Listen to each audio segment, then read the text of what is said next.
Doctor ఈ frozen shoulder అనేది ఎక్కువగా ఈ మధ్య వినిపిస్తూ ఉంటుంది. అసలు ఈ ఫ్రోజన్ షోల్డర్ అంటే ఏంటి డాక్టర్? ఇది ఎవరిలో ఎక్కువగా ఈ వ్యాధి అనేది వస్తూ ఉంటుంది? అదేవిధంగా ఫిజియోథెరపీలో ఇది ఎంతవరకు అంటే ట్రీట్మెంట్ అనేది ఏ విధంగా ఉంటుంది ఫిజియోథెరపీలో? చాలా మంచి క్వశ్చన్ అండి. ఫ్రోజన్ షోల్డర్ అంటే complete restriction in the shoulder joint అండి. ఫ్రోజన్ షోల్డర్ అంటే నేను ఇందాక చెప్పాను, ప్రతి జాయింట్కి ఒక క్యాప్సూల్ ఉంటుంది. ఆ క్యాప్సూల్ అనేది టైట్ అవుతుంది అన్నమాట.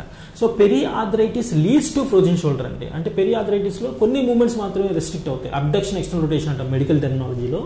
ఫ్రోజన్ షోల్డర్లో అన్ని మూమెంట్స్ రెస్ట్రిక్షన్ ఉంటుందండి. యాక్చువల్లీ 80% ఆఫ్ ది కేసెస్ అండి ఈ డయాబెటిక్ పీపుల్కి వచ్చే ఛాన్స్ ఉంటుంది. కొన్నిసార్లు reason not known.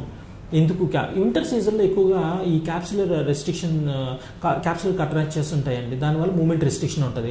Moment restriction ఉందంటే ఆటోమేటిక్గా సైనోల్ ఫ్లూయిడ్ విస్కాసిటీ పెరుగుతుంది. సో ఈ ఫ్రోజన్ షోల్డర్లో డిఫరెంట్ స్టేజెస్ ఉంటాయి. Freezing, thawing and frozen completely restricted movement ఉంటుంది. సో ఈ ఏ స్టేజెస్ సరే మనం ఫిజియోథెరపీలో ఫస్ట్ జాయింట్ మొబిలైజేషన్ చేయాలి. ఫస్ట్ పెయిన్ మొడాలిటీస్ యూజ్ చేసి పెయిన్ తగ్గిన తర్వాత అల్ట్రాసౌండ్ ఇవ్వటము. అది అల్ట్రాసౌండ్ వేవ్స్ పంపించి డెప్త్ ఆఫ్ పెనిట్రేషన్ 4 సెంటీమీటర్స్ వరకు ఉంటుంది 1 మెగాహెర్ట్జ్ మెషిన్కి. దానివల్ల క్యాప్సులర్ టైట్నెస్ రిలీజ్ అవుతుందండి. దాని తర్వాత క్యాప్సులర్ స్ట్రెచెస్ చేసిన తర్వాత జాయింట్ మ్యానిపులేషన్ చేసి abduction and external rotation movements, flexion and extension మూమెంట్స్ని మనం పెంచుకోవచ్చు. సో దీని గురించి భయపడాల్సిన అవసరం లేదండి. ఫ్రోజన్ షోల్డర్ ఫిజియోథెరపీలో దీనికి చక్కటి వైద్యం ఉంది. ఈ పెరియార్థరైటిస్ ఆఫ్ షోల్డర్ కానీ ఫ్రోజన్ షోల్డర్ అనేది ఫిజియోథెరపిస్ట్కి it's a bread and butter.